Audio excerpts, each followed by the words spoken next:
Munsi buli omwali n'ekirooto kuba kuwaguza kulafuubana n'okulemerako okutuuka ku buwanguzi. Ddala wamma ggwe luba lunaku mulindwa okyasobeddwa ekane mu kibira nga weebuuza omuntu omutuufu anaakutuusa ku makula g'ebirooto byo oba okooye kuferebwa. Kankwanjulire aba Brand Pro Property Services Limited abeegulidde erinnya mu kutuukiriza ebirooto by'abantu ebyekuusa ku ttaka. Bagula wamu n'okutunda ettaka n'amayumba ku buli luguudo lwa Uganda wamu n'okwetooloola ensi yonna mu mawanga agatali gamu nga USA, India wamu ne Bungereza. Tulina estates eziwedde okuzimbibwa. Gano makula bukula weegulire ennyumba ey'ekirooto kyo olwaleero ku bbeeyi esoboka. Naawe anoonyeeza okupangisa tuzirina ng'ate tusobola n'okukulaakulanya ettaka, amayumba oba estates zo ne zeegombesa buli muntu. Oyagala saveya oba olina ekizibu kyonna nga kyekuusa ku ttaka, bitukwase g'osirike. Tusangibwa ku MT House ku mwaliiro ogusooka Room 5 ewazana ku Entebbe Road okuliraana ekizimbe kya Muguluma Empire. Osobola okutukubira oba okutuweereza obubaka ku WhatsApp namba zaffe 0773 216 588 oba 0703 824 Note 79 ne ku website www.brandpro.co.ug. ate mwe bankuba kyeyo ebyammwe byateredde anti osobola okugula poloti oba okufuna ennyumba n'okomawo nga buli kimu kiri malidaadi saana. Sebatuka abafera olwaleero ng'okolagana ne Brand Pro Property Services Limited tutuukiriza birooto.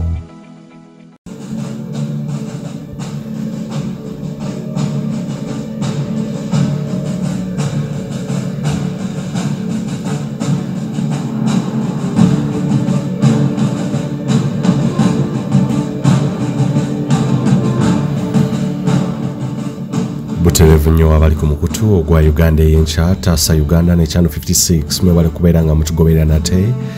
mwebale kubeera nga mutuwa obubaka wa response owa feedback. Of course ekakasa nti ddala kituufu mugoberera omukutu oba emikutu gyonna gye tuteekako obubaka. Abali mu mawanga agatali gamu mbaaniriza nnyo mwebale kubeera nga mutugoberera. Nze muzzukulu wa Gabunga Moses Wamala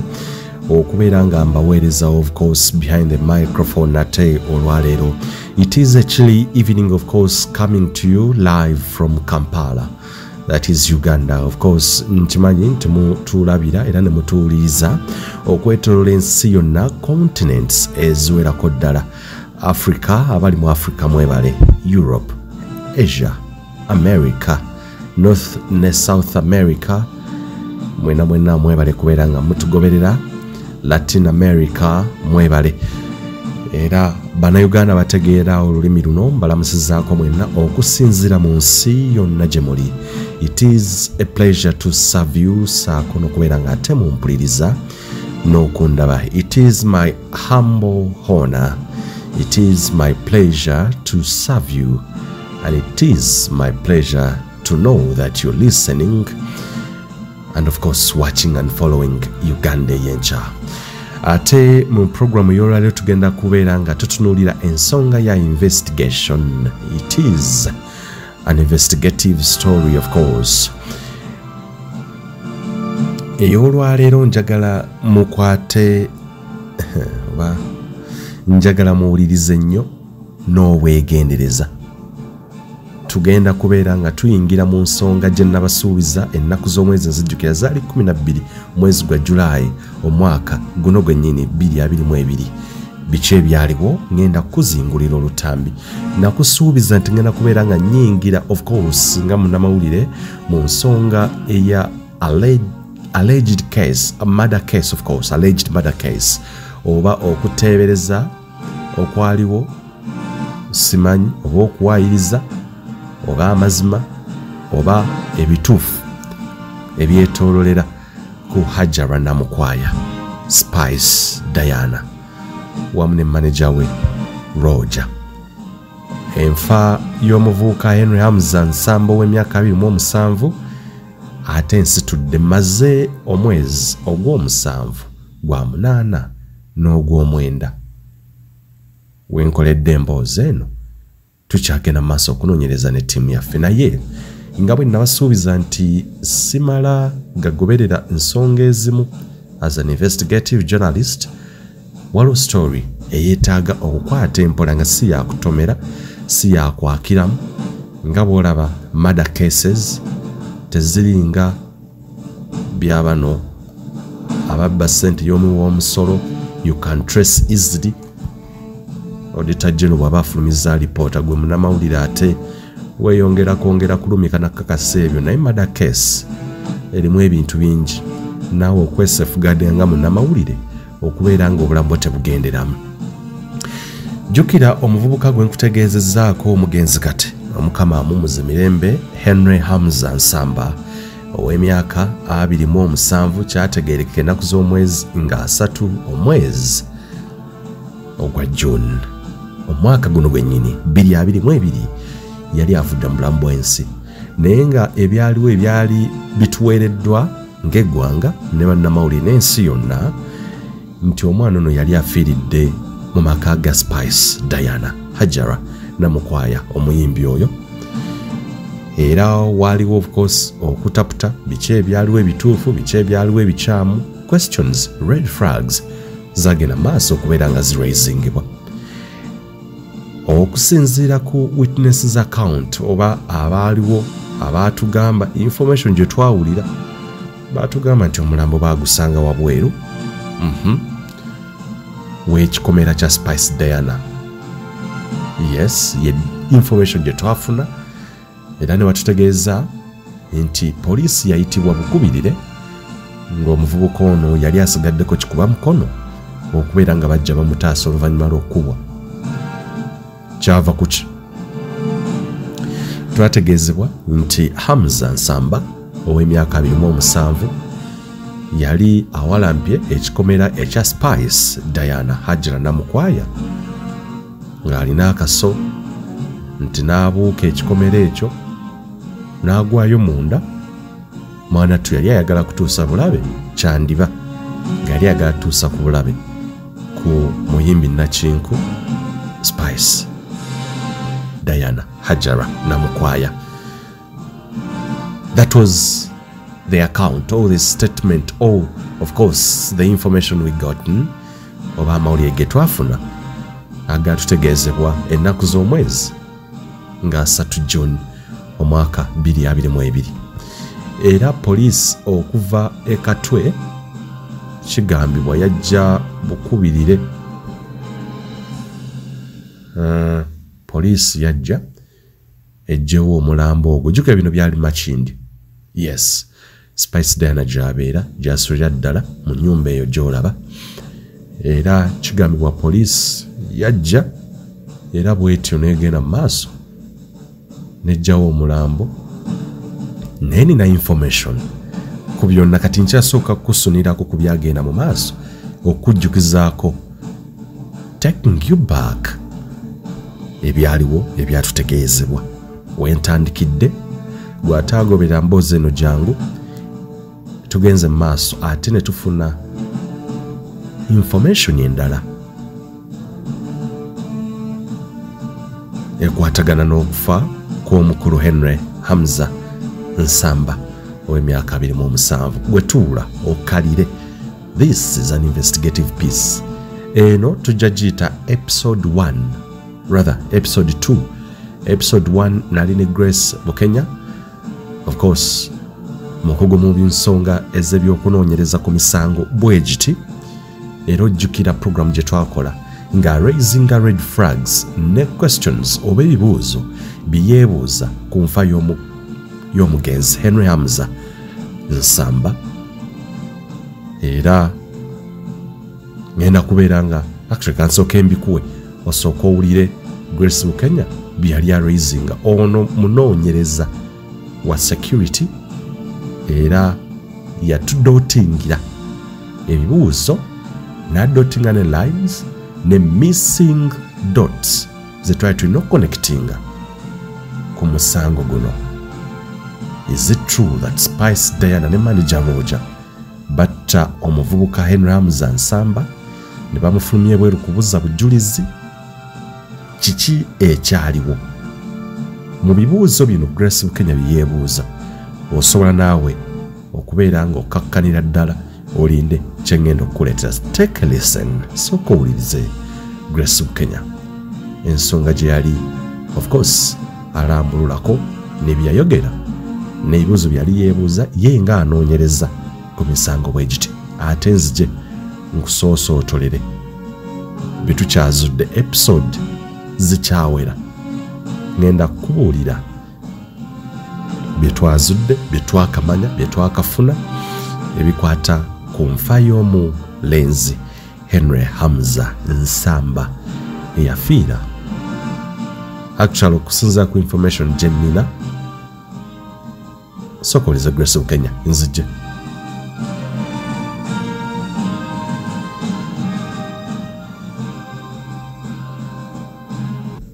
Twanizza nnyo abali ku mukutu mwe bali kubeera nga mutugoberera. Ate olwaleero njagala tutandike emboozi. Emboozi eno mbadde nkyatekinga time akadde okugoberera ensonga surrounding okufa kw'omwana eyafiira mu kikomera ewa Spice Diana oba Namukwaya erinnya ery'okuyinda erabidde. Naye emboozi eno I've taken time ndowooza ndi omu ku bannamawulire abasooka okufuna emboozi eno naye mu investigative journalism waliwo principles z'olina okugoberera. It was a developing story nga nina ogirinda ndabe the dynamics and everything. Naye bingi nnyo bye tuzze tulaba. So njagala nkutwaleko mu episode esooka ate okutunulira deeper insight nga sinatandika kwongera kukunootingira ate ebirala bye tugenda okunoonyereza mu field n'ebirala otegeere whether Namukwaya wa Spice Diana ne ba bodyguards be as it is alleged nti abenyigira mu kutta omuvubuka ono ebituufu n'ebikyamu. We are going to expose the facts and the underlying truth oba obulimba obugirimu era wonaamalirako wiiki eno ng'otegedde ekituufu oba Spice Diana ddala kituufu yatta omuvubuka oyo nga it is alleged oba nedda. Ngenda kutuula ne Grace Bukenya. Grace Bukenya is a security expert abasoma nnyo criminology ettabi eryo in terms of security and what wagenda otudootingira ebituli ebimu the loopholes ne analysis in terms of security eyekuusa ku mboozi eno. Tugende buterevu mu mboozi eya Spice Diana. Nzikiriza ozoogigoberera ate oli muntu gwenzize ngoberera enfunda ezitali zimu ogoberera emboozi ezirimu aggravated murder okay criminality eziri ku sabweriti first and foremost biki oba kiki kyoyogera ku mboozi eno gyozza ogoberera loopholes ziriwa biki bye tulina okwekenneenya ku mboozi eno. Kati mu mboozi eno nga tunaba kutandika nnyo mulimu emisango ebiri ba perpetrators abakirimu gye balina okuvunaanibwa. Kyensaba tutuyinza giyita mob justice. Okay. Mulimu mada. Okay. Mukulaba okwange ate ne mubeeramu aiding and abetting mada ku bantu abamu. Lwaki njogera bwe ntyo? Natuuse ku kifo omuyimbi w'abeera ekikomera kiri fuuti 11. Wakipimyo kya Grace Bukenya? Ate bye tukola bye tukolamu ekikomera kigenda mu fuuti 11. Omuntu omuwanvu ennyo omusudani wano omusudani aba fuuti 7 oba omuntu kala okay omuwanvu ge tugamba twandise nti omulangaatira gw'omuntu fuuti 7 n'obuyitamu obutonotono. Kakati fuuti almost 11 omuntu aba yeetaaga eddaala kubanga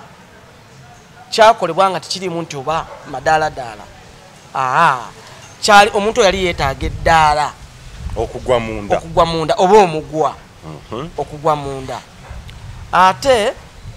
kyaliko laser wires waggulu kyesimanyi oba zaaliko amasannyalaze oba tekuli naye we balaga zandikutuse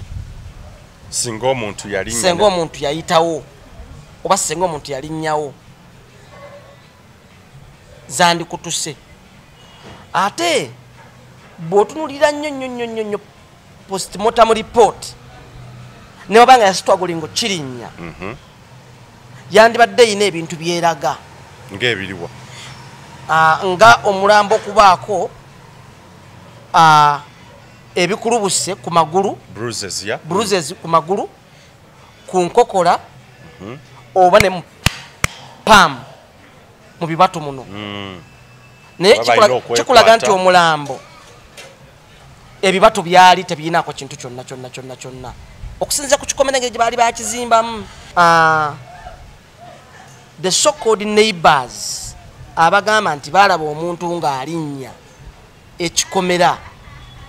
ku mulirwana waabwe endulu yali etandikiraawo era endulu bwe yali etandikiraawo ebintu byonna okwetegereza ennyo yali etandikiraawo kubanga oli neighbor wa mukwano muntu waabwe nebiringa bwe bityo endulu awo yali etandikira omuntu oli teyandituuse nakugenda kutuuka mu kisenge kya muyindi singa yalinnya oba ne bwe yandibadde ng'alinnye bandibadde kubanga kikulaga nti mu kikomera temwalimu muntu omu oba babiri oba basatu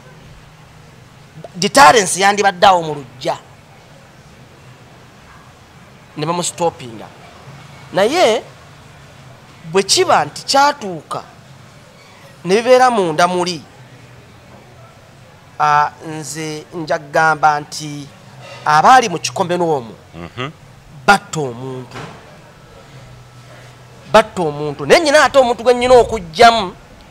nti ye yalinga accomplish oba teyakola kiyali alina kukola nga principal kubanga mu kikomero omwo omuyimbi yali principal mu security principal yandibadde nga boss oba omuntu gwe mugadinga mu historian Spice Diana oba principal ye principal ye namunswa olotaba principal suspect abatanatuuka ye namunswa omuntu gwe ba bodyguard bakikwa kati nga balabaga nti Kyagulanyi principal kati ye namunswa ye boss teyakola kimala okubuulira abakozi be either oba yaliwo oba yamanya oba yawulira so byebuzo etundo byebuza bwaba yaliwo kiki yakola kubanga wali yabasasula n'ebiringa bwe bityo abantu bano bakugamba nti bamukwata ne bamuteeka wabweru ab'ekyalo be bamukolako kati twebuuza be yali abuka ekikomera ab'ekyalo be bakuba enduulu be bamubasaba ne bamukwata wabweru oyinza okukwata omuntu azze n'akambe riyale n'omufulumya getu n'omugamba yugo azze n'akambe n'omukwata n'omuteeka wabweru n'omugamba gwe genda ab'ekyalo ne bamukuba tekisoboka obuzibu bwali munda mu kikomera era okuba kw'omuvubuka oyo kwali munda mu kikomera eno ebweru baleeta kiwedde lwaki ngamba bwe ntyo abayimbi bonna ennaku zino wabeerawo essimu ezisukka mu 3 oba mu 4 olaba mukwata bukwasi ng'agenda mu kinaabiro kunaaba neekwata ng'ali mu kaleega ne wabulayo ekifaananyi kyonna ekiraga omuntu yali ayingiridde serebu mu nnyumba n'akambe ne kibula ebintu bingi nnyo ebyokwebuuza kale yayingira yali mubbi amawulire ago gaali gajja kudduka nnyo okusinga n'ag'okufa kubanga okufa kwajja luvannyuma naye kitondetwa ku social media nti ye Spice Diana has survived an attack headlines zandibadde zijja mu biti ebyo nti awonywe okuttibwa kyandibadde kitrendinga nnyo abadde alumbiddwa tekyaliwo tukina we kyalabikira katugambe nti tewaaliwo simu awo nti ne bano baneighbor kale baneighbor baveeko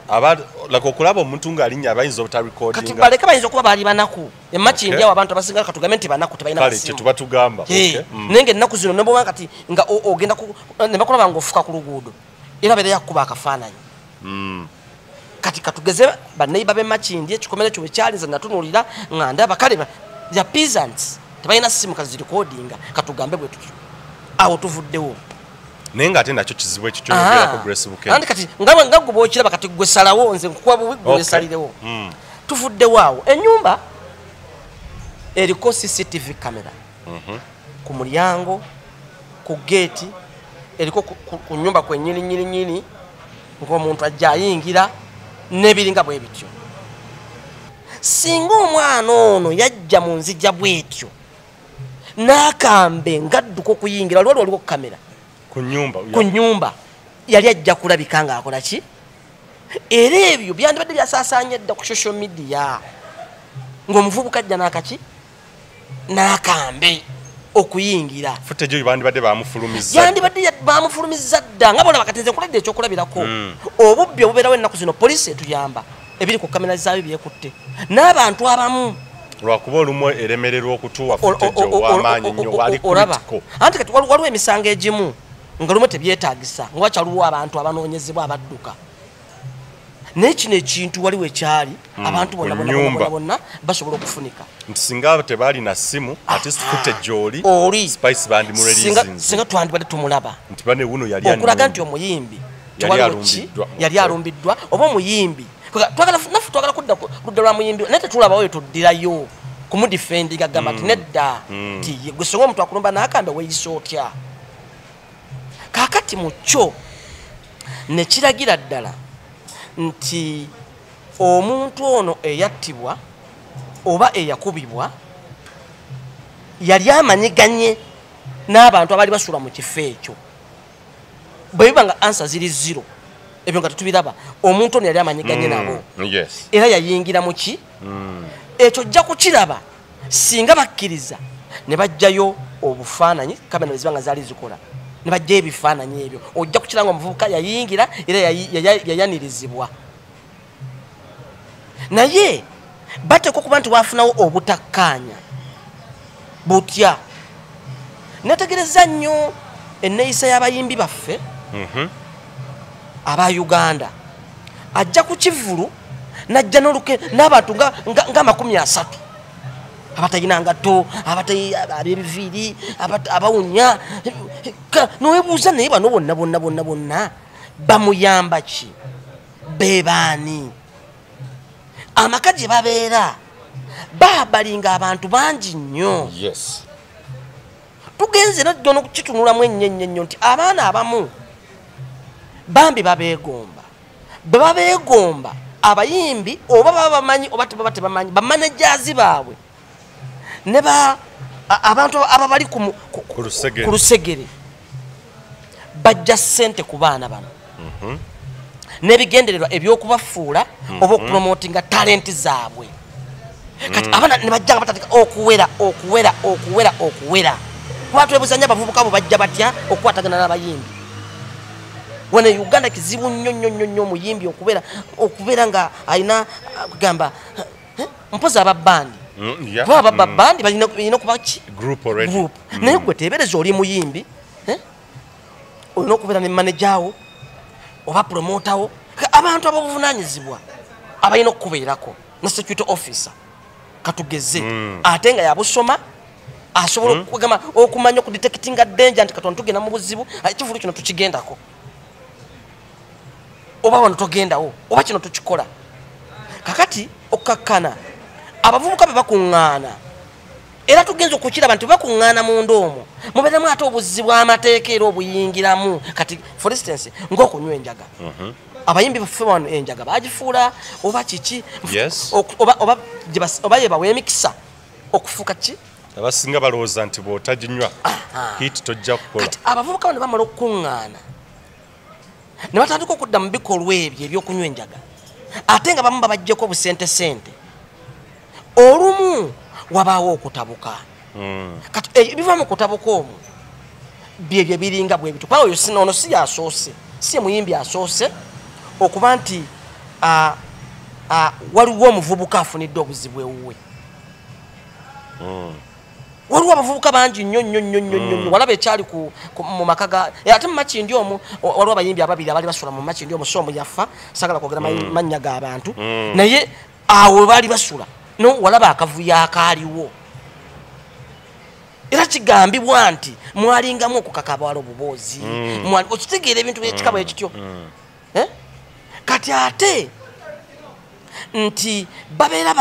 bali encircled oba engulfed n'abantu abatali babuvunaanyizibwa batasobola babawabula nti guno ogenda kuzza omusango guno ogenda kukola beetaagako okufuna abantu ab'obuvunaanyizibwa ng'oli yasoma ebyokwerinda nga muntu mukulu ali above 40 muzadde ng'asobola okukola ki ate ne bano bennyini betwandiise nga baprinciples abayimbi abo bennyini tebasobola kumanaginga bantu bano beba bakuŋŋaanyiza kati ekyo bwe kiba bwe kityo mu kavuvuŋŋanaako awaawaawo waliwo obuzibu obwavaako ki omwana ono okuluzinga obulamu.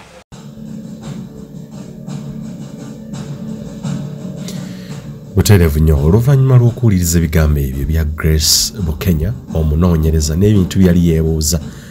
ku nfa y'omulenzi Henry Hamza Nsamba ow'emyaka 27 nate njagala nkutwale kuba nakutegeeza nga bw'ompuliriza bulungi nze omu ku bannamawulire abasooka okuweebwa amawulire nti waliwo omuvubuka eyali ateeberezebwa okubeera ng'akubiddwa bubi nnyo batutegeeza eyankubira yantegeeza nti bakanyama ba Spice Dana be bamukubye ne bamufulumya wabweru naye engeri gye sitatera kukola nnyo mawulire gakwata ku entertainment nayagala nsooke story eyo ngiteeke wabbali malize stories ze nali nina era story eyo bwe nagigoberera engeri gye yali murder oba allegation of murder engeri gye yalimu murder saayagala gipapira nagiwa akadde nengoberera amawulire amalala gonna bye gaali gateekayo okugatta okutegeera omanye ebintu ebimu bw'olaba nga amawulire mu ggwanga Uganda olina okugatunulira mu angles ez'enjawulo actually ne mu nsi yonna tujjukire mysterious deaths oba okufa kw'abantu okutategeerekeka okuzze kubeerawo nja kutwala kukwa munnamawulire Nakinku Jamal Khashoggi tujjukira ffene ebyalo bwoba ogoberera bw'oba otunuulidde enfa y'abantu ab'enjawulo olinaazuuka naga nti omusajja yabadde ku mukolo agenza okuzuukuka ng'ate abimbye ejjovu simanyi biki. You need to do a thorough investigation of which it doesn't take 1 day, 1 week, 1 month. No. Oba ino gena maaso n'obuuliriza n'ogatta kati nasooka n'engoberera amawulire ndabe ba witnesses oba ababaddewo kye boogera okukakasa kuba ndudde mu mawulire era nga tegeera investigations ababyogera. Can they sustain the conversation nga wayiseewo n'ebbanga? Can they do or report the same thing as they did mu nnaku z'omwezi nga 2 July rather nga 1 July kuba tuzze tulaba scenes olumu ng'abantu abo nga mu mawulire kino nja kubeera nga kikugamba abamu babeera bateekeddwawo kujja okuwa account bannamawulire n'ensi gye baagala babapaintingire ekifaananyi kye baagala babapaintingire mufune era mutegeere mumanye. So olumu ba witnesses abo betulaba ku crime scenes ezo okusinziira ku investigation n'ebbanga lyemaze mu mawulire ne conversations oba emboozi nzembeera ne ba security officers nze nkizuula nti abantu abo olumu babeera bapange nga bateekeddwawo obuteekebwa. Ngenda kulaga oba ddala kituufu ne mu case eya Henry Hamza Nsamba baali bapange. Tuula owulirize. Nga tumaze okwebuuza ebibuuzo Grace Bukenya nga bwabyogedde ebyo byonna nga bwe sijja kubeera nga mbiddamu tujja byebuuzeeyo mu maaso oba ddala kituufu Spice Diana Hajira namukwaya wamu ne manager Roger balina ekobaane engeri gye baakwatagana okulaba nga omuvubuka ono bamumiza omusu oba mawulire ga bulimba. Njagala owulirize bulungi nnyo ate era mu programu eno tolowooza nti nsalira omusango siri munnamateeka ate siri mulamuzi. Ssemateeka gye nsoma bulungi nnyo eyabagibwa mu mwaka gwa 1995 egamba nti munnayuganda yenna oba omuntu yenna ne bw'aba mu America ne bw'aba kinga ali mu ggwanga Uganda n'akola omusango he's proven akakasibwa nti alina omusango until proven guilty. So mu conversation gyogenda okuwuliza oba mu mboozi yange mu episode eno, let me make this clear. Siri mu kusalira muntu yenna musango, gwe tuwuliriza omanye information otegeere gwe kennyini. The choice is yours to know whether Spice Diana ne manager Roger oba balina akakwate ku case eno, murder case. Bwewuliriza buwuliriza omusango oba case byonna mulamuzi alina okubeera nga asalawo nti oba batta oba tebatta. Nze ndi munnamawulire nkwabye nzije mu kunoonyereza era siraba era siwulira nti bino byenjogera nkakasizza nti manager Roger ne Spice Diana nti oba batta omuntu. That's a disclaimer for you. Gwe wuliriza buwuliriza okusinza ku kunoonyereza kwenzize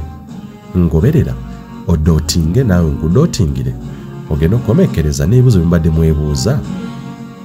mbikwanukulire oluvannyuma lw'ebbanga lyonna nga ne ngoberera keesi eno. Ndowooza omuntegedde bulungi. Aye n'ekirala siina mbojjanyi yonna oba kizibu kyonna ku bantu betugenda kwogerako olwaleero abali mu keesi eno n'abapya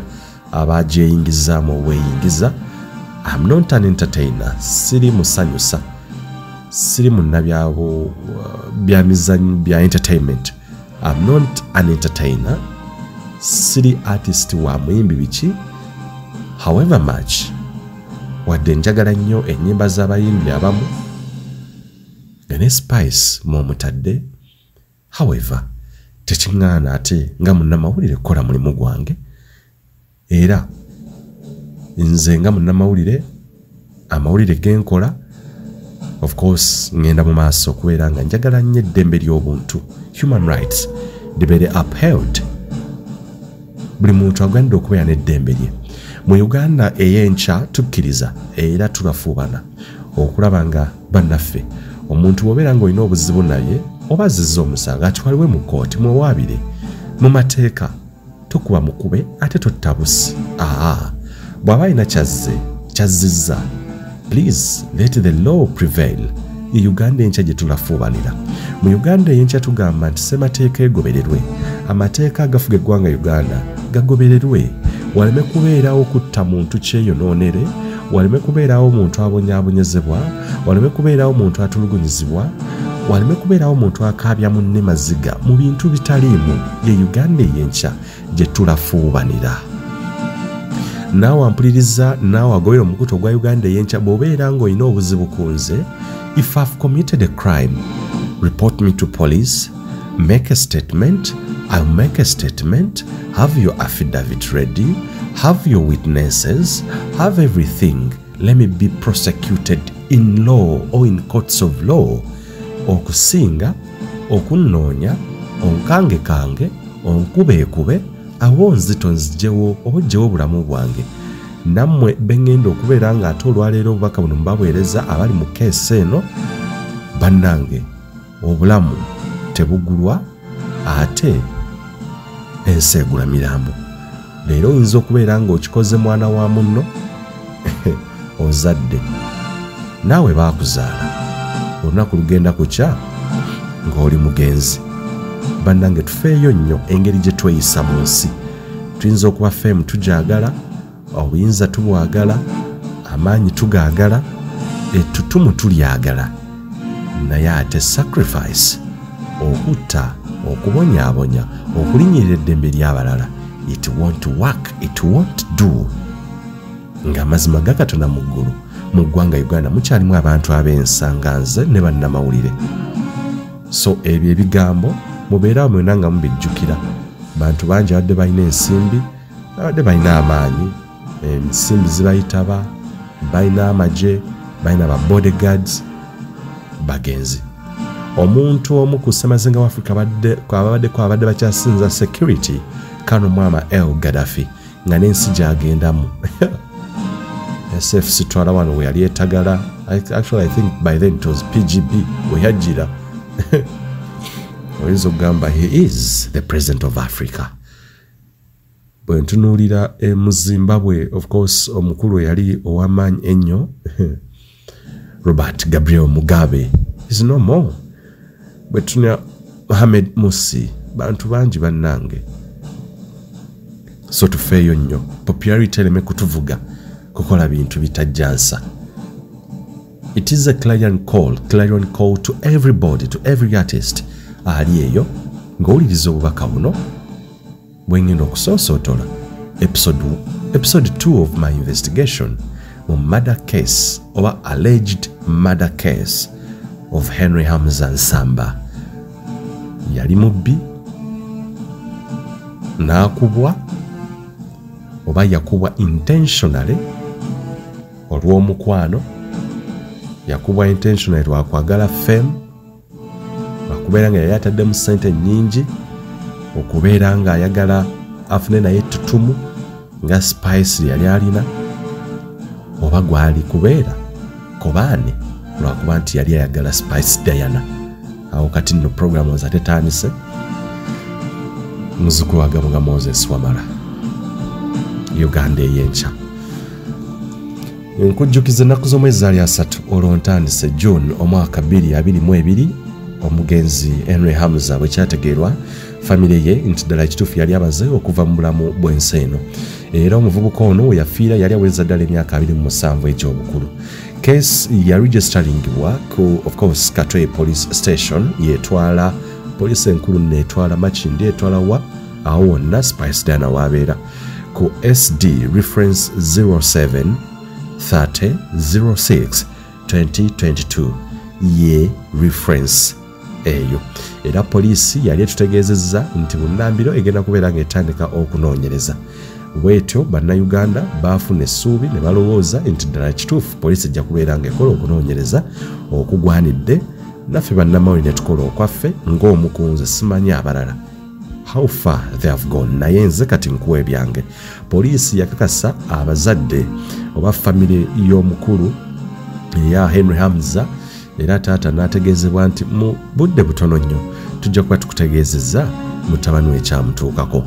Bw'atyo yafuna essuubi era n'alaajanira gavumenti saako n'ab'ebyokwerinda nti mutabani we afune justice, era naye nga famire efune justice emanye waddala ekituufu mutabani we yattiddwa intentionally oba yakubiddwa by mob oba okuwolera eggwanga abantu abaali bagamba nti Spice Diana yali alumbiddwa ne bakuba obukubi omuvubuka yali agenda okutuusa obulabe ku mulimbi Nakinku. Kakati no police file yatandika okunoonyerezebwako era kigambibwa kuba saaliyo, era Spice Diana n'ayitibwa abitebye olwo poliisi ng'etandise okunoonyereza. Yayitibwa ku police station ey'e Katwe. Ebyaliyo ebyagenda maaso ngenda kubeera nga nkutegeeza maaso episode zirinde file IO gye yali biki byawandiikamu,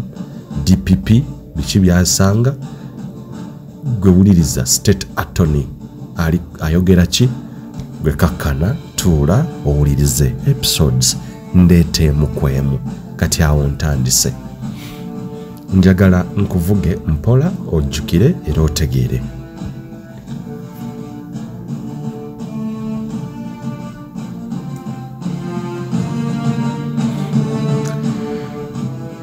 Abayimbi bangi mu ggwanga Uganda n'okwetooloola ensi yonna of course bazze basongebwamu nnyo olune olw'okwagala okukola ze sacrifice oba okubeera nga banoonya omusaayi gw'abantu abamu for allegations of different matters. Abamu nti banoonya bugagga, abamu banoonya feemu n'ebintu ebitali bimu, mu luzungu kye bawandiise rituals, okubeera nga bakola ze saddaaka. Those allegations of course mu entertainment industry zibaddewo okweroga n'okukola kutya. So bwe bizze bibeerawo, bannayuganda bwe baalaba keesi ya Spice Diana omuvubuka eyafiira eyo baalowooza kyandibanga nakyo kyekimu ku ebyo ebyakolebwa nga bandibanga bano baagala bugagga omusaayi gwa Henry Hamza Nsamba 27 emyaka agende bwegito. Jjukira okusinziira ku account oba account it's ekigambo kyenkozesa okusinziira ku ebigambo ebyogero oba conversation oba ebigambo kale yes tutoloza account ya bank oba ya mobile money amawulire genze nfuna era okunoonyereza kwe kutwalidde ddala ebbanga nga ndi silent kubanga baga sigenda papira mboozi eno ngenda twala akadde mpola mujja kulowooza nti ebyomwana okufa byaggwa muganda wange tebiggwanga I'm still alive and investigating. Kaakati omulenzi ono Nsamba kigambibwa nti yali amaze ebbanga ng'akolagana nnyo n'omuyimbi Hajara Namukwaya. Omulenzi ono nzaalwa oba yali mutuuze w'e Bunnamwaya era ne famire ye gy'ebeera. Yes, manyiwo nammwe abazze balaba videos muze mulabawo. Era kigambibwa nti Hajara Namukwaya nti yali amaze ebbanga ng'omuvubuka ono kebalina engeri gye babeeramu bonna okuviira ddala nga Hajara Namukwaya tannabeera actually na star nga tannafuuka star okusinziira ku information gye nnina nti baali bakwatagana era kigambibwa nti omuvubuka ono yali agetinze even mu luzungu kye twandise obsessed n'ate mu lulimi olw'okwagala kye twandise devoted devotion nga bw'onaawagira seno you can't be obsessed no bakita batya tukiyita tutya okubeera nga oli addicted no you can't be addicted to a person mu literature omutuufu you can be devoted agamba omukwano ne gukusukka you are addicted to alcohol or what n'ebintu ebirala to smartphones or whatever or internet but wekituuka ku muntu the devotions the afflictions the feelings they raise so much okukomekereza nga feelings oyina eri omuntu you're so devoted ng'omwagala nnyo. Nsamba bwe yayagala nnyo Spice Diana kansooke nkuggirewo okwagala nkwawulire okusinziira ku information gye nnina eyampadde information yo n'alaga kirabika omuvubuka Nsamba yatuuka n'afuna feeling musajja wattu simanyi mu literature tuna kye tuyita unrecruited love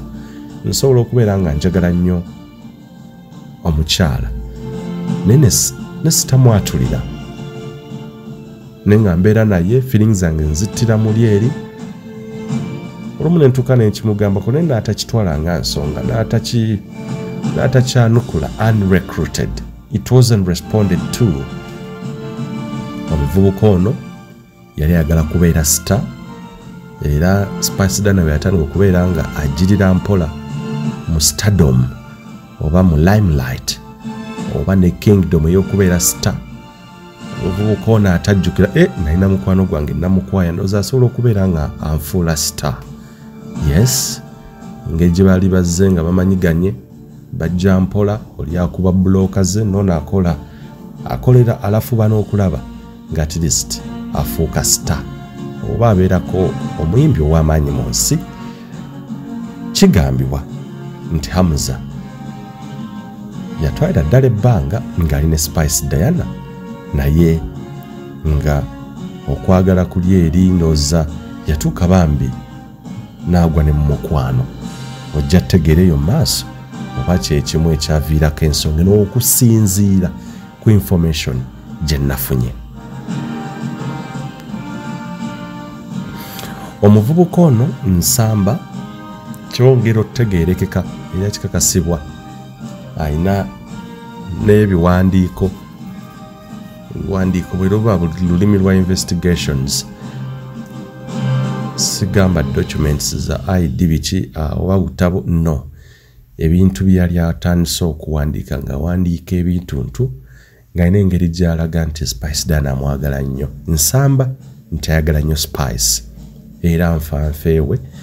ne bw'otunuulira obubaka buno obuwandiike you literally think you can literally guess ayinza okuba musajja to devotion or feelings zaali zitandise okujja. He was becoming obsessed to the person.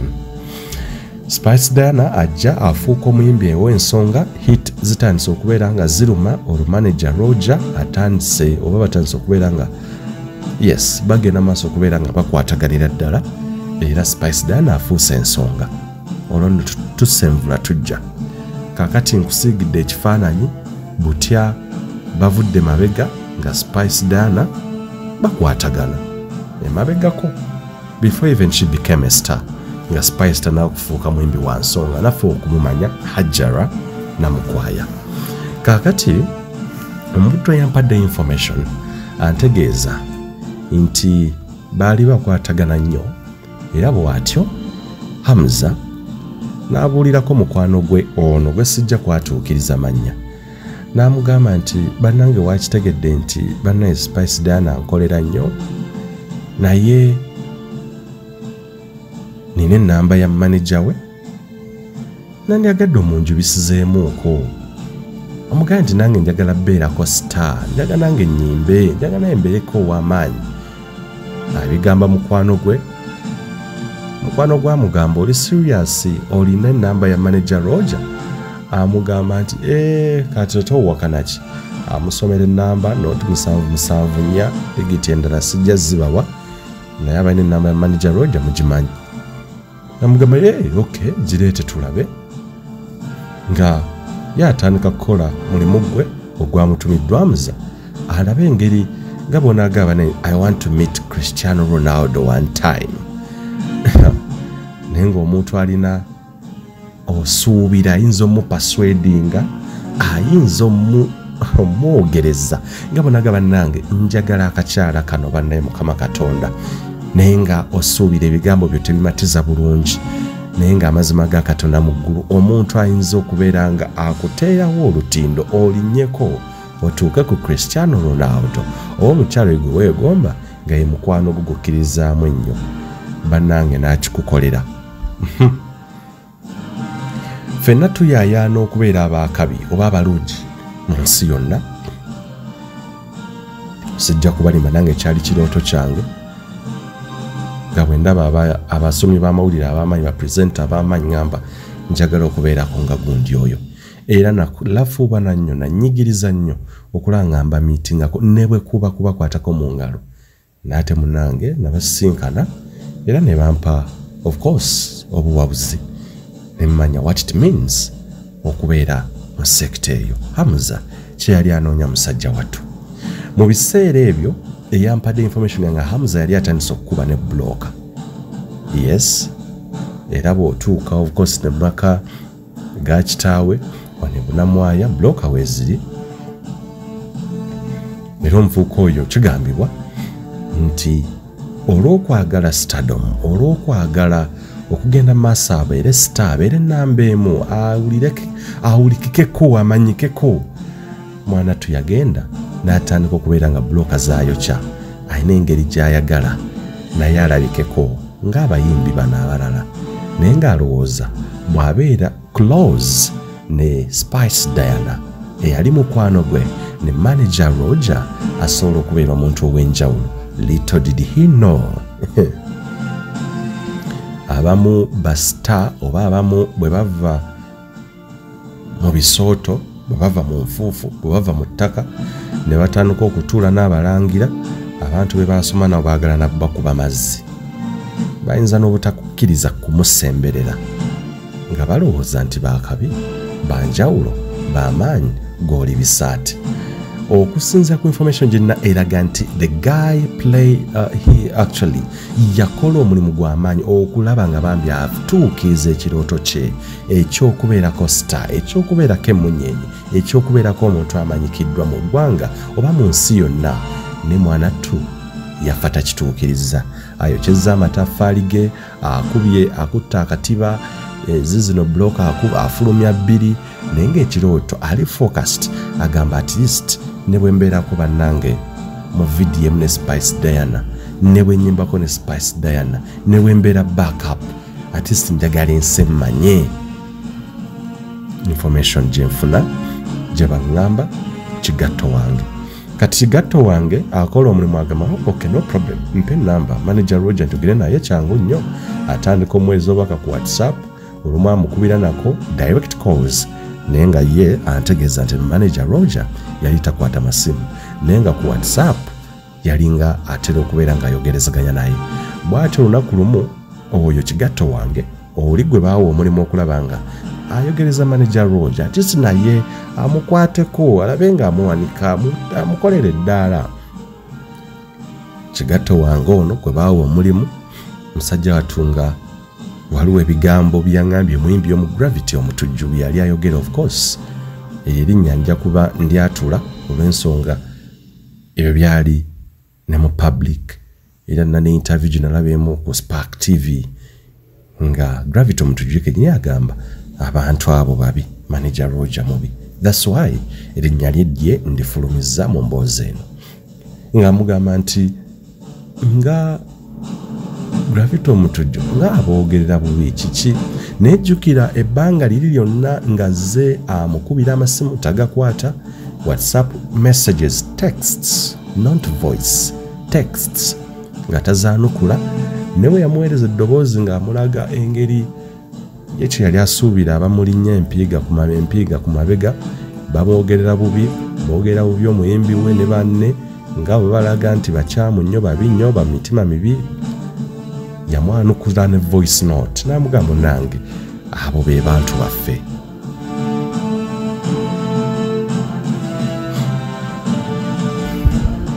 kwolwo yamwanukula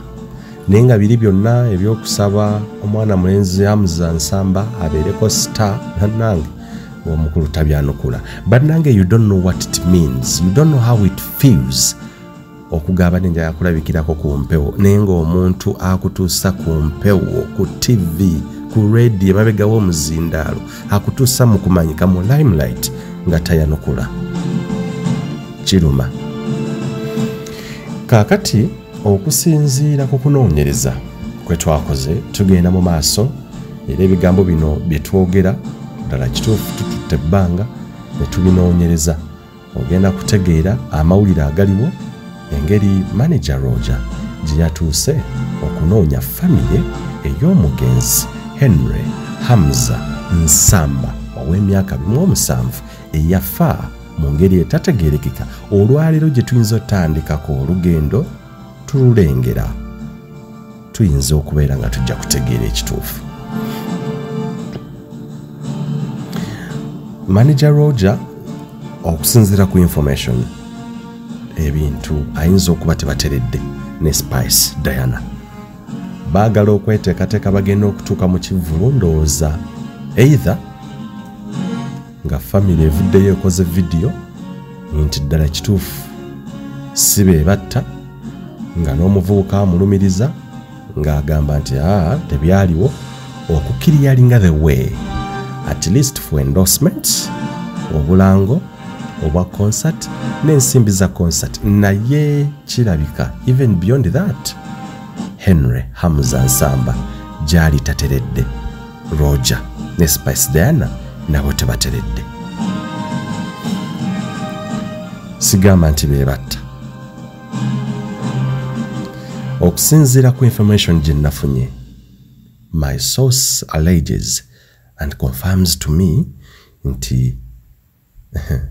wiiki ntono ennyo emabega manager Roger ow'omuyimbi Hajara Namukwaya yasinkanye ne famire eya omugenzi Henry Hamza Nsamba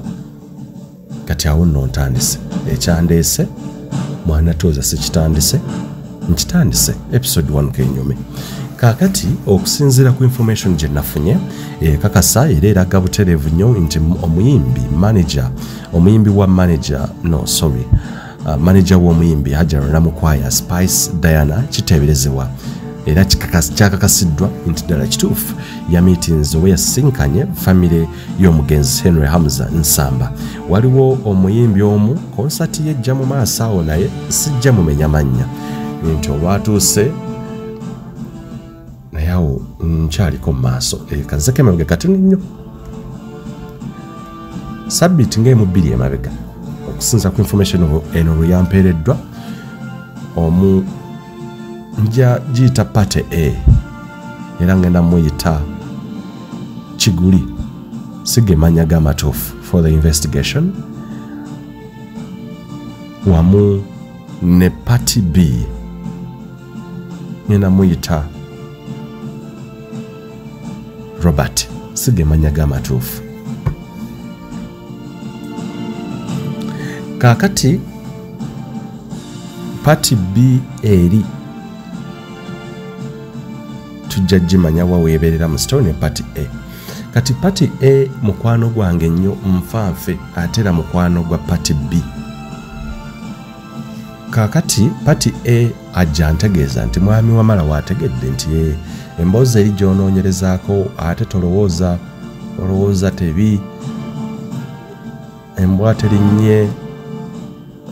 oba endiga tewalampya omuti oba ennyumba nti ate embwa yiina eridde mwene mugaa ate bitya nti ogw'omulamuzi gutuuse okusalwa nti ate manager Roger tatuuse okubeera ng'anoonya famire bubi nnyo nti ate kiki gampe nga kigatto wange antegeeza nti manager Roger kigambibwa nti azzenga ebunamwaya tavaayo asuula enkesi okumanya akoze atya okubeera nga bagenda okukwatagana ne famire okubeera nga bakwatagana ku nsonga ey'okufa kw'omuyimbi ey'okufa ku mutabani waabwe Henry Hamza Nsamba. Awo ngenda kujjawo atuukayo atya ennaku z'omwezi sijja zikugamba naye week bbiri emabega of course Party B oba Party B akwatagana of course ne taata wa Henry Hamza omugenzi kati yafanga n'emyaka 27 bagenda okugoberera ku file eri omuwaabi wa government oba yes director of public prosecution DPP era nga bagenda bato bayoga nga bali mu office nga babuuza baali baagala kufollowinga ku file yaabwe naye baba bayingira office we bati amadaala muyinzoloozo oba waliwo abalaba baba linnya amadaala okusinza ku information gyenina nga munnange wabawo omuyimbi omu munene mu ggwanga okutegeeza ne konsati yejja maaso awo sijja babulya kifu naye y'omu ku abalina konsati mu maaso omuyimbi oyo abeera budamwaya nga akubira muzeeyi kati setting oba siini we bali bagenda mu DPP's office okugoberera fayiro balabina butya bwe bituuka mu kooti. Taata receiving a simu nga munnanga omuyimbi Nakinku amugamba muzeeyi oliwa muzeeyi amugamba ndi waneeno mu kibuga Kampala ndi mu town mbadde ngenze kugoberera ku fayiro ya mwana wange yattibwa era ngenze okubeera nga ngigobererako tulabe omuwaabi wa government DPP ono ndoza yaba omuwaabi wa government oba akola ku misango yes director of public prosecutions DPP nga amuga muzeeyi sooka olindeko mbadde nkwetaaga ewaka jangu katikati ng'amuga kansooke mmalirize ekintu kino ndyoke nzije twogere nkulabe namugamba kiri agent nnyo ensonga eri agent jangu muzeeyi twogere banange tolaawo kino kiri agent jjukira olunaku olwo nga bagenze ewa director of public prosecutions TPP okugobera ku fayiro ya Henry Hamza Nsamba eyattibwa oba yafa mu ngeri etategeerekeka. Omuyimbi oyo nga ava ku ssimu omuzeeyi teyakitegeeza pata eno yakubiri naye baba bagenda mu maaso ndowooza nga bavaayo lwamutegeeza nti omuyimbi ono nabadde ankubiddeko naye baasooka ne bamaliriza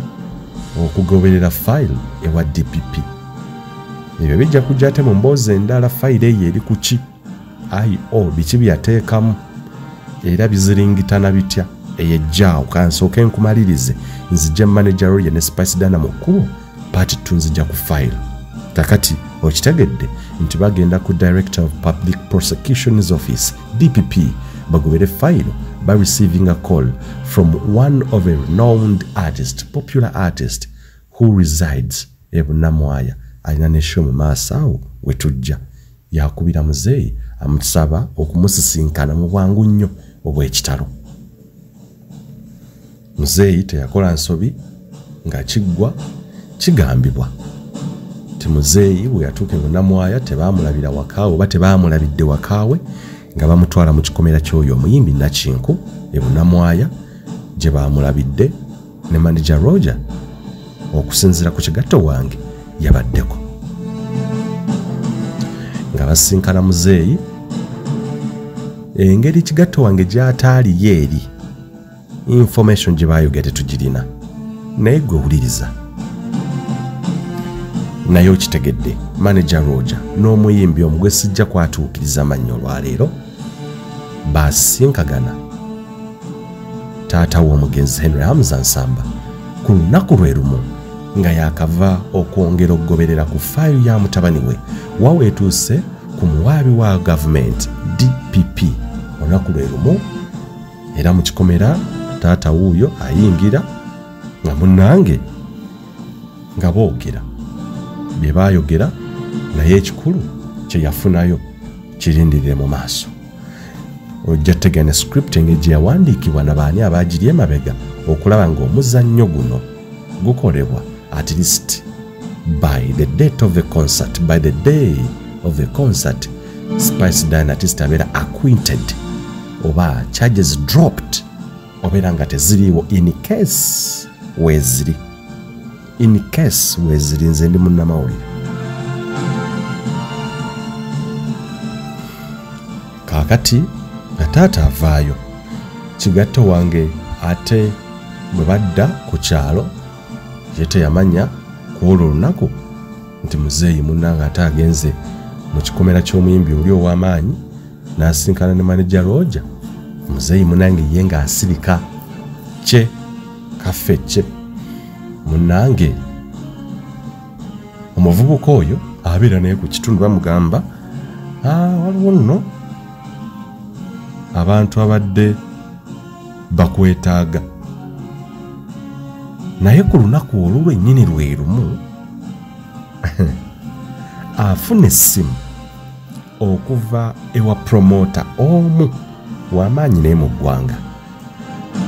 bw'ategeka ebivuuto ebitera kusala enkuba ne bw'eba nga tuli mu Septemba twala nti tuli mu Septemba enkuba etonnya ne bw'oba ofootya ku bibye tetonnya ozojja mutegeera promota oyo w'amaanyi mu ggwanga ng'akubira munnange kigatto wange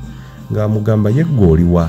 ku lunaku lwe lumu manager Roger n'omuyimbi oli mu Nakinku bamaze osisinkana muzeeyi owa Henry Hamza omugenzi kati bakubira n'ono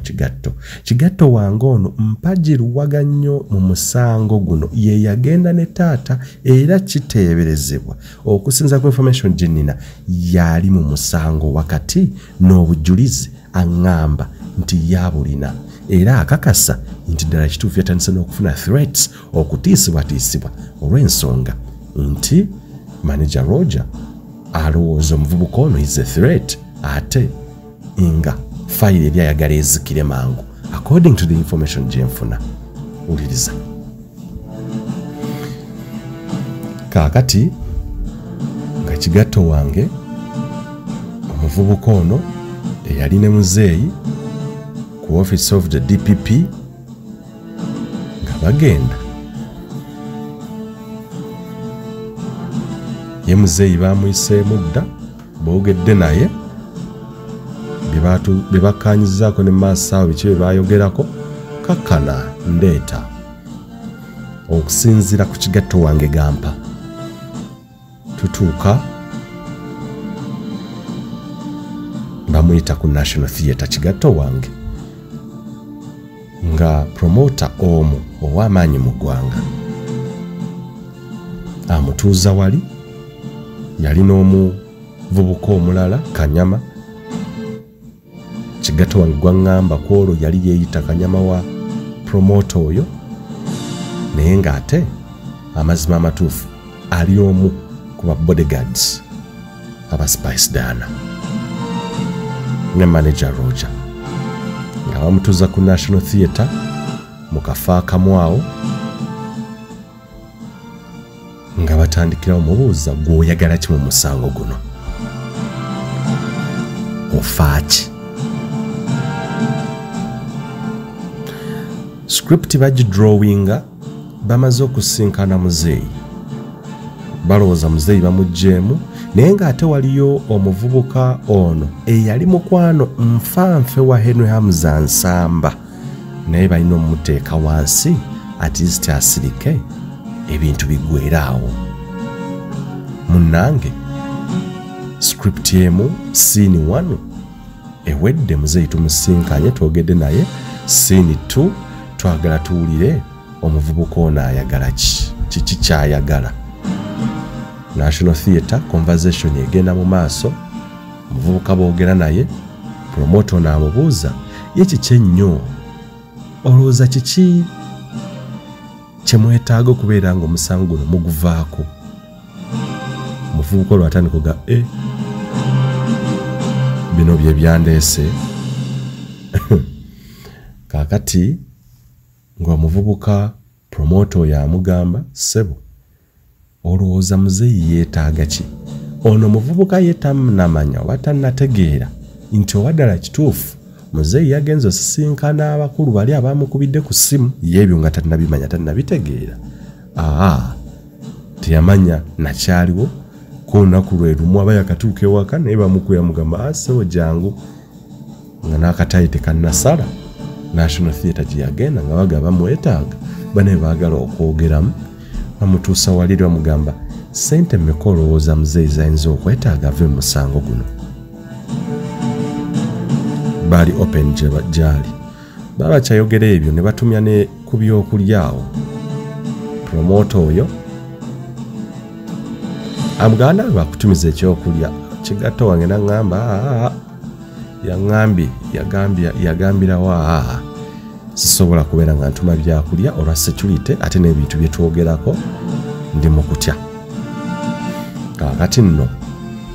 nga bigenda mu maaso bamubuuza muzeeyi olowooza yeetaaga ssente mmeka ave mu musango ono. Omuvubuka ono abaga nze sisuubira nti nze alina obbasalirawo muzeeyi yennyini mwana nze nali mukwano gwa muvubuka oli aye nali njagala justice oba afune obwenkanya ne muzeeyi muyambe koze muzeeyi muyamba buyambi nga omuntu ali concerned ate era yali mukwano gwa Hamza oba Nsamba ng'amugamba kale tukitegere naye osobola otuwa figa kuba kati gwe muzeeyi oli nabo wadde toli muganda oba toli mutabani we naye osobola okumanya ssente mmeka muzeeyi zayinza okwetaaga kiki kye yeetaaga. Bamulemerako kigatto wange antegeeza nti munange alaba embeera etabuse abasajja bazze kumanya kyeka muwendo na kiki stake gye beetaaga mu musango guno okuyimirira nga abejjako abagamba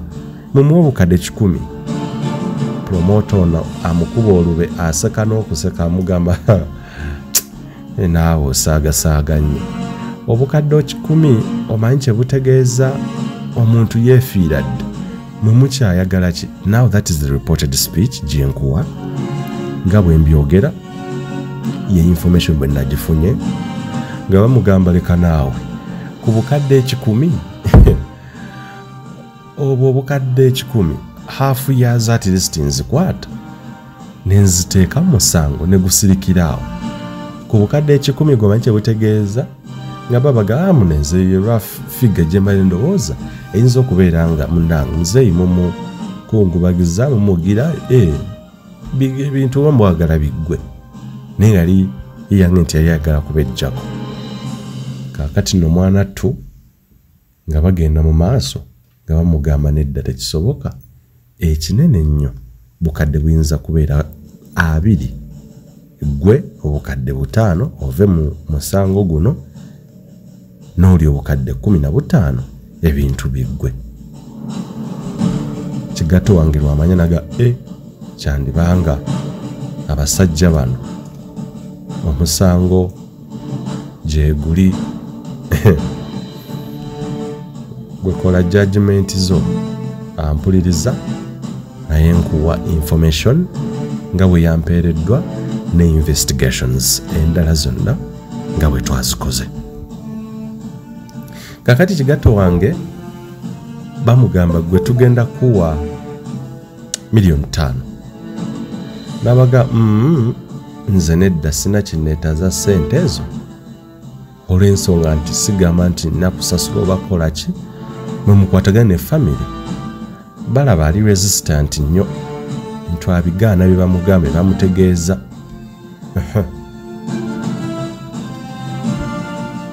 munnange agaanira ddala okubeera nga akwata ssente oba akkiriza ssente tebajja nazo mu mpeke naye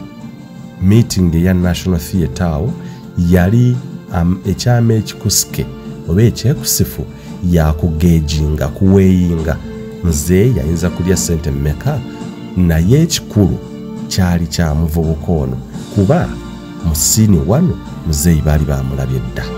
okusinziira ku information gye nnina nga sinakindi ssente ze boogera nako nga baali bamaze dda okugeejinga nti najja funa 5 oli 15 bwabugaana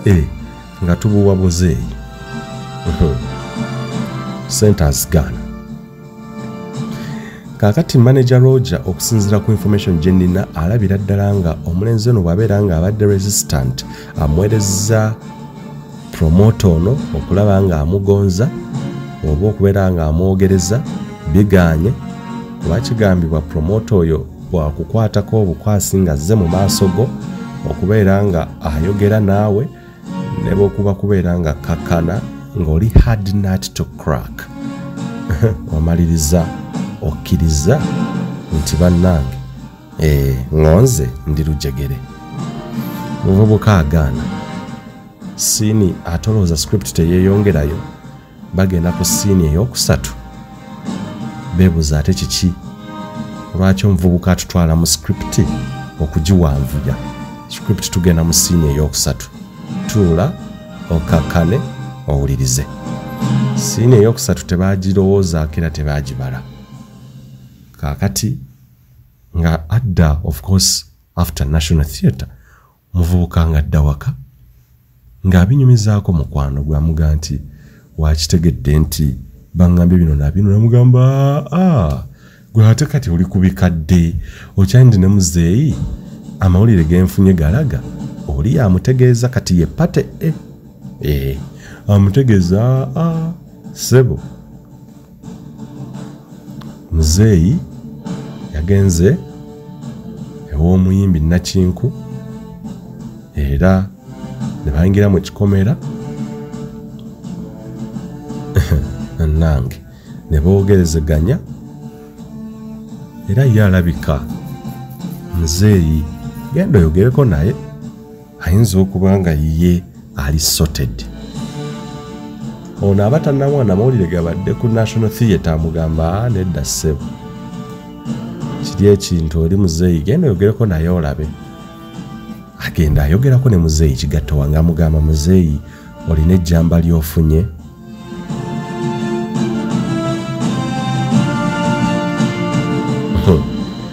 munenga muzeeyi ebigambo biringa ebikyuka olulimi terukyasituka ebigamba alya birye amugamba nti munanga olaba simanyi egundi eno omusango guno nnyonoonya ssente zange nnyingi naye siraba kivaayo omuzeeyi alinga eyatendewaliddwa nga muzeeyi ayinza okuba ng'engalo baazimubalidde ne ziwerera ddala okusinziira ku kigatto wange tamanyi muwendo gwaweereddwa muzeeyi naye yansigidde ekifaananyi naŋŋamba muzeeyi ebigambo tebikyakwatagana nga bwe baava mu ofisi ya DPP oluvannyuma lw'okulaba manager Roger kirowoozebwa miliyoni zaasusse mu 15 oba zaasusse more than 10 million.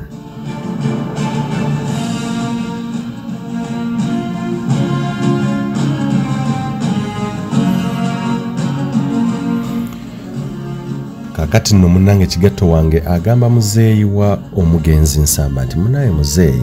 mutabani wo yafa yattibwa nina Bwiino nina evidence ne bwagwo bwoti bwosazeewo it's okay naye n'amutegeeza ne kubibaddeko ku National Theatre amugabe bati badde baŋŋamba actually agenda okumanya biri eri ng'ase mugambadde ku National Theatre baŋŋambye bino na bino naye muzeeyi teyasooka mugambirawo nti nange nina bensinkanye naye olw'okuba nti ekyali kimuleese yali akimanyira yamwatulira namuga muzeeyi wadde olidde obusente sente mutabani otajja kwebakayo mu mirembe muzeeyi agaye mutabani kavubuka kano kesi zaalanganako kiki kyekikatta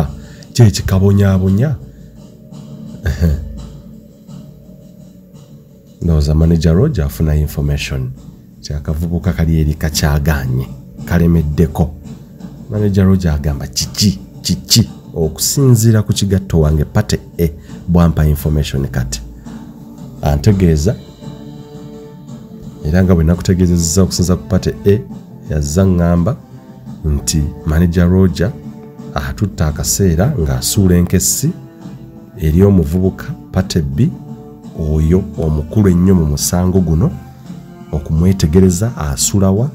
abeera atya mikwano gye gy'egyani era tusobola tutya okubeera nga tukwatagana naye keesi eno okubeera nga esirika wuliriza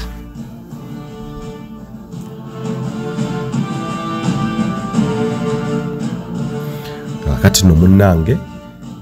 nga wabaawo mukwano gwe ajja pati B naye nga pati A yanyumiza ebintu bino kakati munnange antegeeza nti mukwano gwa pati B ajja amugamba sebo njagala omperekereko naye gyendaga eyo sandyagadde kugendayo nzekka nandyagade tugende ffenna nsaba omperekereko namugamba olaga wa ngenda mu nnyonyi eyo okay njagala okubeera nga mbaako omuntu gwensisinkana kale baabo nga balinnya mmotoka yasangamu abantu abalala be yali tategeera nange bw'atyo yogayoga mafuta bagataddemu babe batyo mu nnyonyo antegeeza batuuka ku rawundi eyo lino lidda ku hoteli ya Speak Resort lino lidda walala ku ga junction eyo tugitegeera ffenna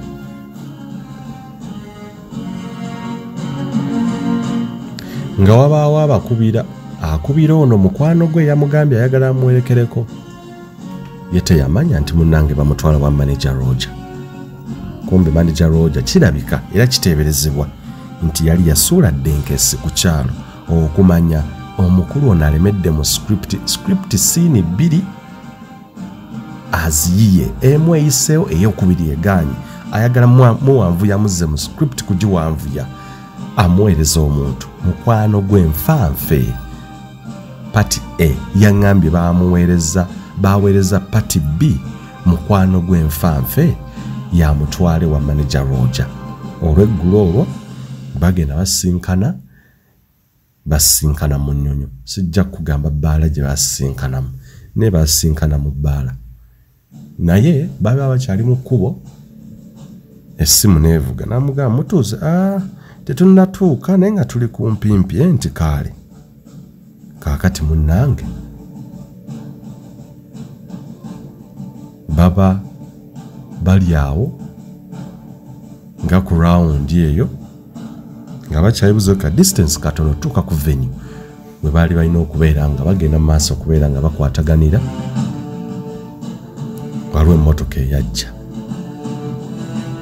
emmotoka eyo ng'erimu abavubuka babiri mu maaso be yali ategeera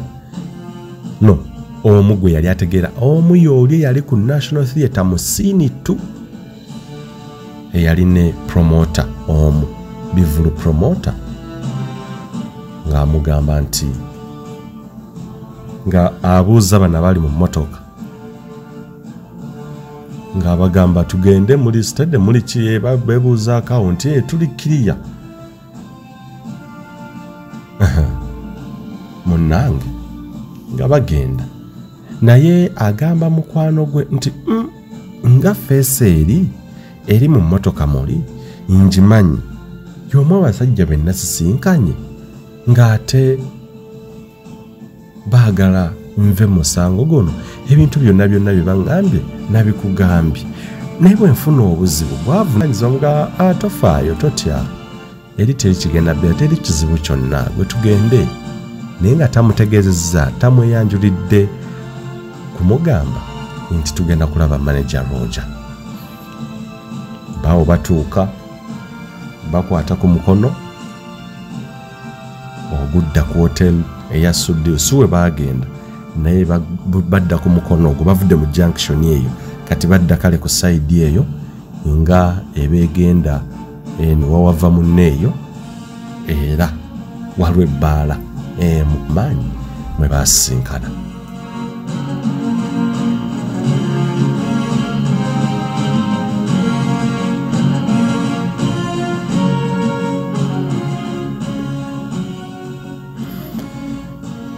Baba kyali awo agenda okulaba kabanga katono nnyo balaba Range Rover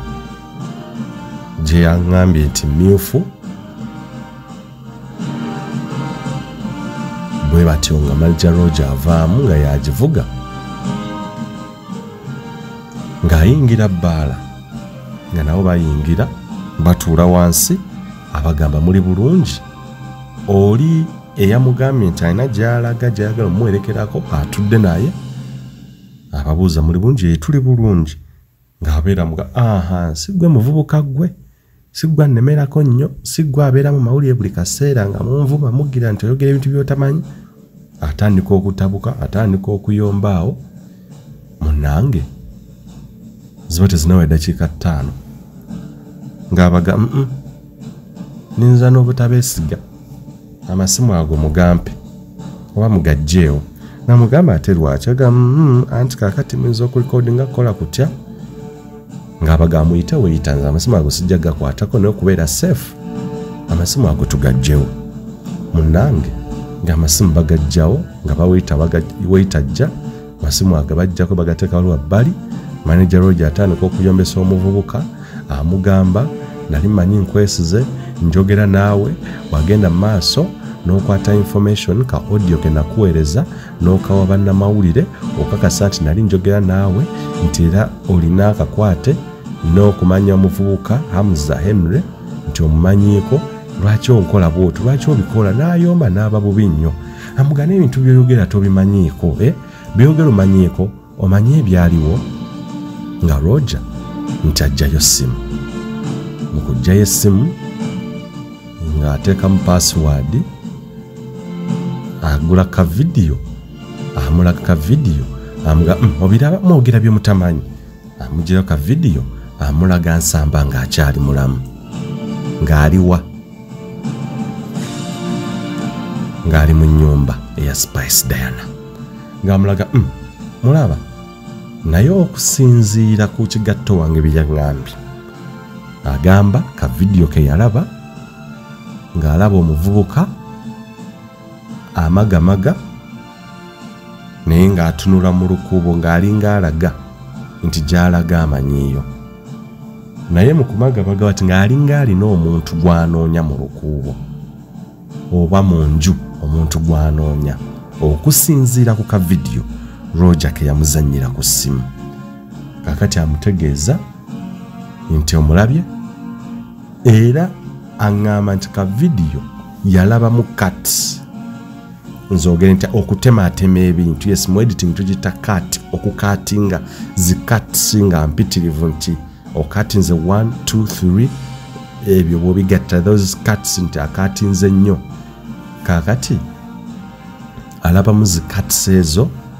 oba okusalaasala video ngalaba bukiripu yes ayinza okuba kaya video baaka editinga nga munnange kakiripu Roger akajja nga mga olaba ono omuntu mubbi naki naye omuvubuka ŋŋamba ka video Roger ke yamulaze tewali kiraga nti omuvubuka yalinnya ekikomera nga bwe bagamba ng'era poliisi naye bwe yatugamba nti agwa munda nti oba alina engeri gy'ayingira mu nnyumba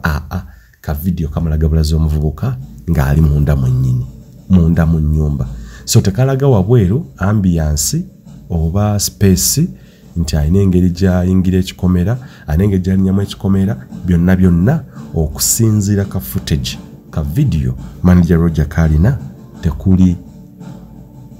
we yalabikira ebintu ebyo byonna we byalabikira kati amuyombesa ayomba ndozo olabye kati ekino yadoyogerako tobimanyi era tobitegeera naye olabye ono omuntu yali mubbi naye ne mu kavidiyo tewaliwo yali akyakazannya kavidiyo n'akapozinga n'azzaayo essimu ye era tanawe yamulagira nti oba baali bakuba oba waliwo omuvubuka eyali alinnya ekikomera era tewaliwo wekalagira okusinziira ku muvubuka byaŋŋamba nti mu maaso eyo waliwo ebirala bye baalaga mu kavidiyo seconds ntono ze yamulagako kaakati boogera bagenda maaso boogera amugamba onzitidde bizinesi omuyimbi wange alina okubeera ng'akola concert bapromota rather abantu companies zikyaganya okubeera nga byamugamba zikyaganya okubeera nga zimpa endorsement ziwa omuyimbi wange obulango zimpa ssente zikola zitya kaakati onnemesa ekivu kye nkiyinza okunsala kugamba ng'alinga amulaga there is a burden gy'alina omuvubuka ono gy'amutaddeko namugana yo oyagala ki eri family eri gy'ofiirira sigamba nti eri bali ki oli part of their family sigamba nti oli muganda waabwe sigamba nti oli mutabani waabwe naye kiki kyofoofa ki oli omuntu gw'oliko yeefiira dda manager Roger ng'amugamba ebigambo bino nga byamutegeeza emunyonyo banga ttono eriyise sabbiiti ntono nnyo weeks ntono eziyise munnange nga bagenda mu maaso ng'amubuuza kati kiki kyoyagala gwe mu nsawo guno oyagala ki jjukira tuli ku siini 3 olwo siini 1 siini 2 emu eyiseemu omuvubuka siini 2 ajonedde ku National Theatre siini 3 bali emunyo omuvubuka teyeenyeenya Roger amuboggolera akambuwadde amugamba ssebo nze gw'olaba wano eno nina abagetto lipanda bazze bambuulira wajja oyita yonna ne gy'obeera era mmanyi entambula zo baŋŋamba nako abo abagetto lipanda abo abakubi b'abantu abo ba chifeesi baŋŋamba nako nti akavubuka manager akakumanyiire ennyo tuli eno tukalaba eno lwaki tokatuwa ne tukakuba n'amugamba nze sitta muntu era sitta bantu nabaga muvubuka oyo mumuleke tumwetaaga mumuleke bambi manager Roger bw'agamba omuvubuka kigatto wange nti yagamba abagetto lipanda kyekigambo ekikozesebwa mu luyaaye endowooza mu lulimi erwo ndowooza bali eyo bo ebintu bye bakola mubitegeera ng'amugamba nti nfunye information buli kimu nkimanyi naye gy'otambulira ne woobeera mmanyiiwo naye nze nali nsazeewo obeere muntu waffe ne kati mbuulira osobola okubeera nga otuleetera bafans so okubeera nga tukwatagana kagamba oyingire mu sisitimu bulungi oyagala ki njogera kati reported speech eya manager Roger gy'agamba omuvubuka ono amugamba nze nsobola okubeera nga nkwatagana naawe n'okwatagane nange ekintu kino eno keesi eno mugiveeko giveemu onfiiriza omuyimbi wange buli waayita bamuyita mutemu bakola batya naye gwe kizibu gwalemedde mawulire gwakola atya amusongamu olunwe ayomba atabuka musajja akambuwadde aboggodde omwana atya agamba bannange leero nfudde leero mpedde eyanjalula esiridde assa ebikowe akola atya Roger yemala eggoga aba akyali awo amubuuza oyagala ki kiki kyoyagala ovuga mugamba Roger sina kyenkwetaaza bannange tuli mu siini 3 omwana ayagala kuwanvuya kintu atwale ku siini 4 Roger amuga no gwe tofaayo ngamba kyonna nsobola okubeera nga gwe wonkubira essimu buli kye weetaaga nga nkikuwa naye ekintu kino tukiwummuze kisirike kiveewo omuvubuka amugamba Roger sina kyenkwetaaza nze kye neetaaga leeta omuyimbi wo mubuuzeyo bubuuzo butono nnyo bw'abeera nga ddala kituufu ana kenyini ebibuuzo byo binyanukule bwe bikulema nze sina kye neetaaga kugenda maaso kubeera nga ngoberera fayiro. Roja agamba bannaye Mukama kino kibi, omwana ntabukidde. Kaakati omuvubuka ngamba kigatto wange nga Roja ainako manager Roja alina omuntu gwayita omuvubuka n'amugamba ndetera ensawo eyo muba netera ssente ziri awo mu mmotoka amulagirira bulungi nnyo aleete abeko ssente zaleeta mu mmotoka ye nga bazireeta. Era omuvubuka kigatto wange ngamba ssente azigaana. Ne mubuuza kiki ekyatiisa mukwano gw'okugaana ssente. N'angamba nti ssente ekyazimugaanisa olw'ensonga nti yalowooza mu bbaala mulimu kamera, CCTV cameras ezigenda okukwata omukulu ono nga bamuwa ssente bulungi nnyo. Olwo Roja akozesa footage oba ebifaananyi ebyo okuteeka mu mawulire nti wuuno omuvubuka yali ayagala ssente, ayonoonye erinnya ya Spice Diana, akoze biki ate nga tali connected wadde ne family. Wuuno yali ayagala bwagazi ssente, kiwedde keese eggweeraawo. Kigatto wange ngamba omuvubuka munnange abigaana. Ssente azigaana. Roja atabuka, ayongera atabuka buto. Mu kutabuka maziga g'omukulu gava wala, omusajja omukulu okukaaba kiba kikambwe. Roja akaaba. Roja akaaba amugamba naye ggwe omanyi kiki kyempitamu, otegeera kyempitamu, otegeera gwe kyempitamu. Ayomba akola atya?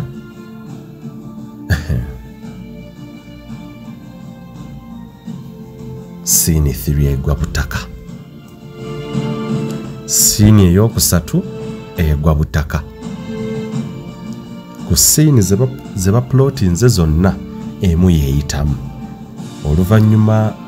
lwa kigatto wange okulemererwa okukwatagana obulungi n'okwanukula omuwendo mu kigwa kikyo yeetaaga mu keesi eno eya Henry Hamza Nsamba ew'emyaka 27 yafiira mu maka ga Spice Diana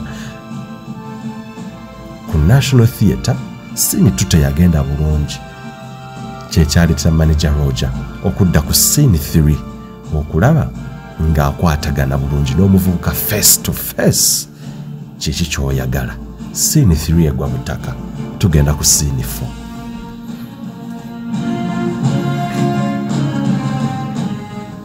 4. Okutuuka ku siini 4 baawukana awo, amugambye ebigambo nti gwe olowooza oli w'amaanyi nnyo, gwegenda olabe, gwegenda ogende muzeeyi. Muzeeyi yennyini mwana yafiirwa naye ye twamugjeemu dda, era ye ogenda lawe, gwegenda oyogereko naye olabe, gwegenda ofune chance oyogereko naye ogwolabe. Ffe muzeeyi twakoze eki, twamumaliriza dda. Kaakati gwe oba weegira oba okola otya, ojja kulaba ekinaava, ojja kulaba obuzibu amutiisatiisaawo. Omuvubuka agaana. Omuvubuka wa myaka nneemeka. Obuvumu buli mu bannayuganda. Bannayuganda balina ensa bakyaliyo abayimirira ku mazima ne beetengerera n'obuvumu gye bali. Ng'amugamba nedda ssebo sina kye neetaaga, era meeting egwa butaka ey'okwolwo ndi mu kuwumbawumba.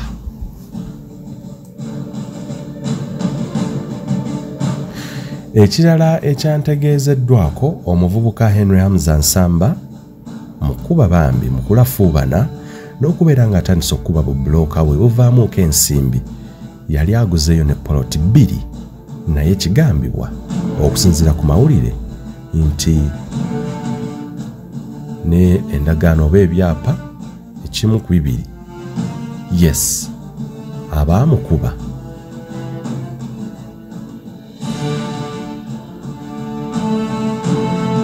bandibanga babyezza babitwala. Eyo tukyayongera oginoonyerezaako naye nga information twagifunyeeko.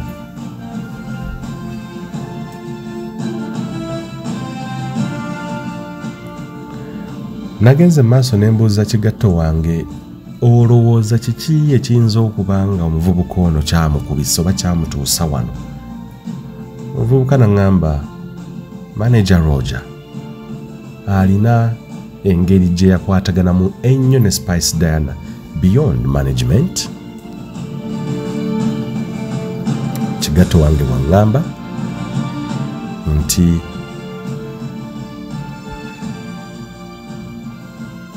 ono ayinza okubeera nga beyond the management amanagingiramu n'ebintu ebirala, ng'amanagingiramu n'omukwano gwa Spice Diana, nga kyandibanga enkwatagana, the close relationship between Henry Hamza Nsamba ne Hajara Namukwaya yalina engeri gye yaleetera manager Roger feelings ate enkyamu obujja, n'akomekereza ng'alaba akavuuka kano engeri gye kali close nnyo, kandi engeri gye kajja n'ewaka kiyinza okubeera nga kyekyavaako obuzibu. Omuvubuka ono n'akubibwa bubi nnyo, mu luzungu kye twandise beaten to pulp, yasigalako kikuba mukono, yakubibwa bubi nnyo. Kigato wange bwe yaŋŋambye kyandibanga kyekimu ku ebyo ekiyinza okubeera nga kyaviirako obuzibu, okulaba nga waaliwo enkwatagana eyo, ng'ala ayinza okubeera nga omuvubuka ono yalina engeri gy'atambuzaamu mukyala we. Ozi omukyala owa manager Roger yaani? Osobola okukyeyanukulira naawe kennyini n'otegeera. Bannange ate mulowooza nasukawaawo, naye nga mmaliriza nga mpumbawumba nja bayita episode endala. Omuvubuka ono antegeeza nti kigatto wange part B amutegeeza ali mu kutiisibwatiisibwa oluvannyuma lwa meeting eyali emunyonyo manager Roger n'omuvubuka ono, azze nga amuweereza messages ezimutiisatiisa okuggyawo obulamu bwe n'okulaba nga ensonga eno eggwera ate mu maziga ameereere. So kyekyo ekiriwo, era ne information gye nnina kati omuvubuka ekibuga yakidduse olw'okutya. Naye gano amawulire ge tukola, we seek justice where it is a vacuum. Where there is a vacuum of justice, ffe nga bannamawulire tulafuubana okulaba nga at least there is justice. Injustice somewhere is injustice everywhere. Part 2 ngenda kubeera nga ate, oba part 3 ngenda kubeera nga nkuleetera ekiri ku file, what's happening with the file of Henry Hamza Nsamba. Ebyo tukyagenda mu maaso, naye wetwogerera kati ebibuuzo bino okuddayo ku bya Grace Bukenya, naawe byebuuze. Akatambi kali manager Roger kalina ku ssimu ye, bwe kabeera nga ddala kituufu manager Roger talina musango, talina buzibu. These are just questions. I'm not saying that he's of course guilty, but bwabeera nga ddala kituufu in terms of public relations n'oku kiri yalinga ekifaananyi ky'omuyimbi we, by now akatambi bandibadde bakafulumya dda nnyo. Kandi wadde kafuluma dda nga kalaga engeri omuvuka gye yali abuuka ekikomera, agudde munda, azze n'akaso, ayagala okutta omuntu, singa kafuluma nadda, singa ne poliisi yakafuna dda, singa byaggwa nadda saana wano tetuliiwo. Naye twongera okwebuuza, what has delayed? Why have they delayed to release the CCTV footage that curtails the events as they transpired? Ebyo natugenda byanukula mu kitundu ekyokusatu. Katulina kubyotegereza. Muzukulu wa Gamuga Moses Wamala ata 10 mpeera bankumire. Jambo.